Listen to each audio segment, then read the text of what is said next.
Sly Cooper feels like the unwanted third child of the big three PS2 mascots. Jack kicked them off, Ratchet still gets a game every now and then, and poor Sly seems to be forgotten. At least that's how it feels to me. When I was a kid I couldn't get enough of these mascot platformers. I played them all, Jack, Ratchet, Rayman, Ty, and even Tack. But for some reason I never played Sly. I never even heard of him until I was well into my teens.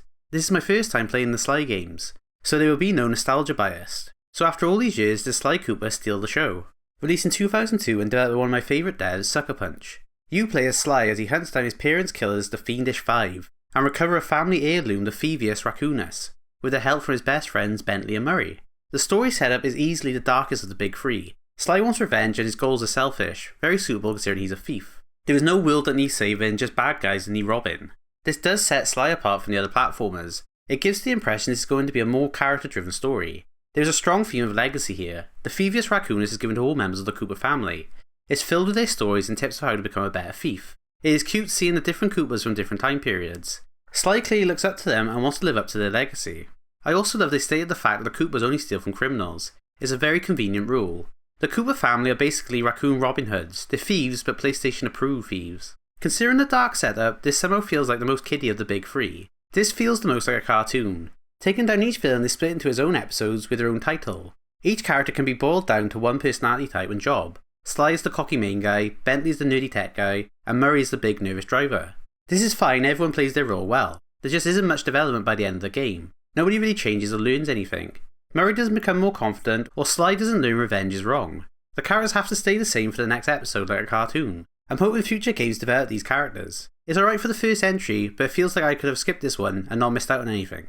The only major thing that happens is Carmelita Fox finds out she does like Sly. She is the law and will try to capture Sly throughout the game. Sly will often flirt with her, which is some of the best dialogue in the game. She thinks he's just another criminal until he saves her at the end, proving her wrong. It's a nice bit of development that the rest of the story was lacking for me. There was time for more with the amount of dialogue in this game, but it really didn't land for me. Most of the chats will be between Sly and Bentley.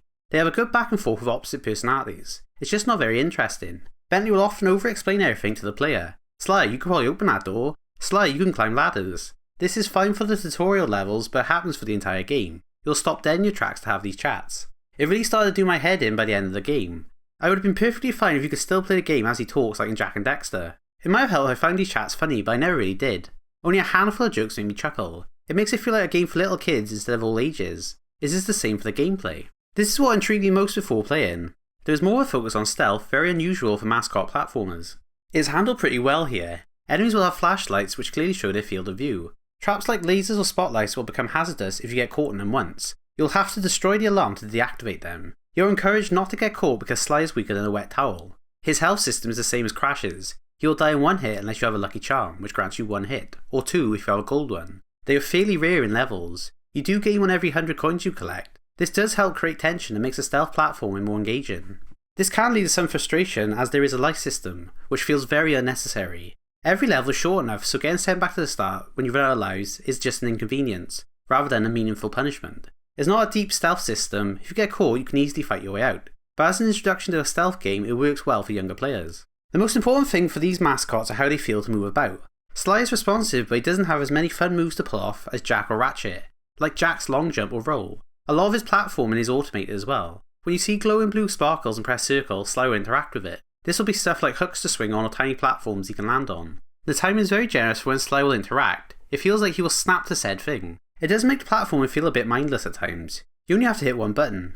Sucker Punch originally planned to have different inputs for different objects, so hooks would be triangle and rails would be square. This would have helped me stay more engaged, but I can see how this would have confused younger players. It would have been a lot of inputs, especially in the later levels. Sly for me is definitely the least fun to play out of the big three, because he has the least amount of freedom in his moveset. To be fair, when Sly is firing on all cylinders, it works. Sneaking through a level untouched feels great. You constantly scan for guards, timing jumps and looking for shortcuts. It's simple stealth, but it's satisfying stealth. If you find all the clues in levels and crack the safe, you can gain more moves, like a roll or be able to slow down time. These are a nice reward that encourage exploration, but I never found much of a use for them. It was more of a thing to mess around with than a useful new tool for me. Also, Bentley, just tell me the goddamn code. I don't need you to come up with a unique line for every safe. The levels are well designed around Sly's limited moveset, to be fair. My favourite levels are always the ones where you have to run from Carmelita. These feel more fast paced than the other levels and she'll constantly try to shoot you, so you have to do platforming whilst dodging her attacks. To be fair, the platform levels are all a lot of fun. Each level comes with a unique challenge, goal or theme. From a casino level where you have to land on a giant roulette wheel, or one where you're in a swamp and you have to run from a big snake. There aren't many levels, but they did a good job making each one feel unique. I also like how you can decide what order to do levels. It's always nice to have a bit of choice. The game has mini-games because you have to have mini-games. In the first episode there was one. I was like, okay, we're going to have one for each episode. That's a nice balance. A mini-game to break up the platform in.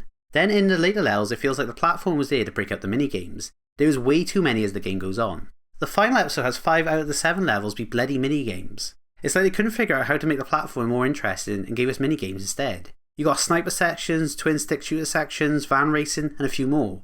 They can be fun, but most overstay their welcome, especially the sniper sections. It's so slow. The mini-games really interrupt the game's pacing. And of course the game has to stop you to explain the mini-game even though you've done the same one in the previous level. It really hurts the overall package for me.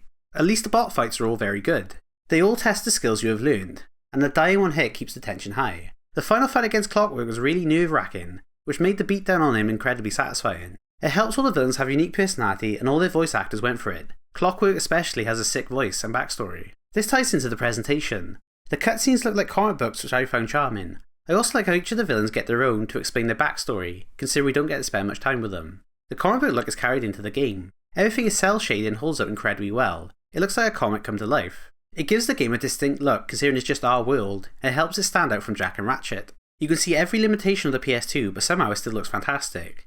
It is also a very cute touch to have Sly's movement make a sneaky tune when he's moving around. It really adds to the thief persona.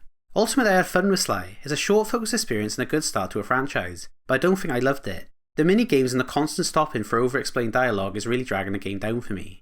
I'm really hoping a sequel builds on this game. I'm sure if I played as a kid I would have loved it, but playing as an adult it feels a bit too kiddie for me in a way Jak and Ratchet didn't. Sly Cooper might not be PlayStation's biggest mascot, but after playing it I'm convinced he has the potential to be one of the best. As a first entry, Sly Cooper succeeds more often than it fails. The foundation is excellent. I just don't think the gameplay reaches the heights of the very best mascot platformers. Time to rank it. First, it's definitely below Jak and Daxter. I'm feeling number 59. This is a more charming complete package overall compared to DMC4, so it's above that. But I don't think it was as satisfying or fun to play as Power Wash. I don't see myself coming back to Sly 1 unfortunately. New number 59. Hopefully Sly 2 will fare better. At least I know Ratchet will, and he's up next.